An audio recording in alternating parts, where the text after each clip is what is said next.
वापस लो, वापस लो, वापस लो, सीएए वापस लो, वापस लो, वापस लो। के आधार पर विभाजन की राजनीति करना बंद करो, बंद करो, बंद करो। धर्म के आधार पर देश को बांटना बंद करो। किन मांगों को लेकर आज प्रदर्शन कर रहे हैं? आज हमारी पार्टी भाकपा माले सीएए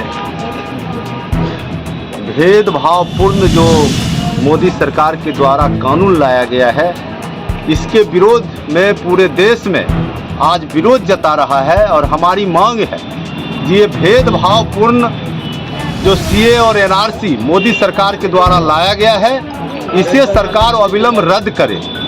और ऐसे समय में लाया गया है जब 2024 का चुनाव, लोकसभा चुनाव नज़दीक है, तो स्पष्ट है मोदी सरकार धर्म के आधार पर देश को बांटना चाहती है और धार्मिक उन्माद पैदा करके आज वह 2024 के चुनाव जीतना चाहता है, जो कतई संभव नहीं है। आज मोदी सरकार का जो घोषणा था जुमला साबित हो चुका है। चाहे स्विस बैंक से काला धन ला करके गरीबों के खाते में 15-15 लाख भेजना, रोजगार का सवाल, शिक्षा का सवाल, स्वास्थ्य का सवाल, ये तमाम सवालों पर जो वादा किया गया था, किसान के साथ एमएसपी का सवाल, आज जुमला साबित हो गया है।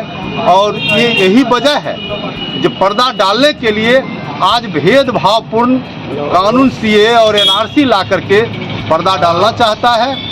इसका हम पुरजोर विरोध करते हैं और देश के आम जनमानस से हम अपील करना चाहते हैं, ये मोदी सरकार का जब क्रूर तानाशाही और धार्मिक उन्माद वाली जो सरकार है, इसको दिल्ली के सत्ता से उखाड़ फेंकें। दिवाकर प्रसाद, जिला सचिव भाकपा माले, बेगूसराय।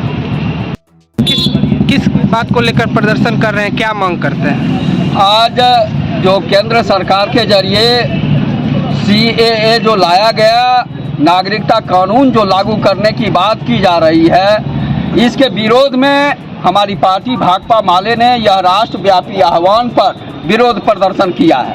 विरोध प्रदर्शन इस बात को लेकर के जो आज हम देख रहे हैं, जो चारों तरफ से जो भारतीय जनता पार्टी घिर चुकी है, जो महंगाई का संकट है, जो बेरोजगारी का संकट है, और ऊपर से अपने को पाक साफ दिखाने वाली सरकार, मोदी की सरकार, जब आज चुनावी बॉन्ड में फंस चुकी है, तो उससे निकलने के लिए अब आगामी चुनाव जीतने के लिए इसके पास दूसरा कोई एजेंडा नहीं है।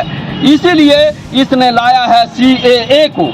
2019 में ही इसने लाया, लेकिन अभी तक इस पर कोई चर्चाएं नहीं हुई। जब 2024 का चुनाव आया है, तब ये सीएए को ला करके देश में अशांति का वातावरण पैदा करना चाहती है। ये क्रोनोलॉजी के हमारे मास्टर जो हैं, हमारे देश के गृह मंत्री, वो इसके बाद, इस सीएए के बाद फिर ये आतंक फैलाएंगे, जो वो कहेंगे हम एनआरसी करवाएंगे।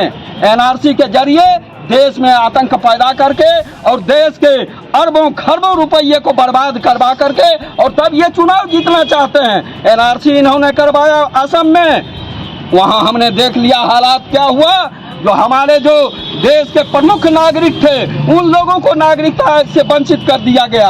और फिर से ये भाजपा इस साजिश के जरिए देश में अशांति पैदा करके नागरिकता के नाम पर और वोट लेने की साजिश है, हिंदू मुस्लिम में विभाजन पैदा करके। इसलिए हम ये चाहते हैं, देश ये भाजपा के मनमाने तरीके से, मोदी जी और अमित शाह के मनमाने तरीके से नहीं चलेगा। देश संविधान से चलेगा, देश कानून से चलेगा। ये मोदी और अमित शाह मिल करके देश को अपने मन मर्जी के तहत चलाना चाहते हैं। इनके सामने न तो कोई ये संविधान है, न कोई कानून है। सारे कानूनों को ठेंगा दिखाते हुए एक एक करके हम बतला देना चाहते हैं। आज जब सुप्रीम कोर्ट ने कहा जो चुनाव आयोग की नियुक्ति के लिए जो 3 सदस्य होगा, उसमें प्रधानमंत्री, विपक्ष के नेता और सीजेआई होगा, जिसको प्रधानमंत्री ने रिजेक्ट कर दिया और आज उसकी नियुक्ति हो रही है। इस तरह से सारे संस्थाओं को अपनी मुट्ठी में लेकर के ये चुनाव जीतने की साजिश है भारतीय जनता पार्टी की।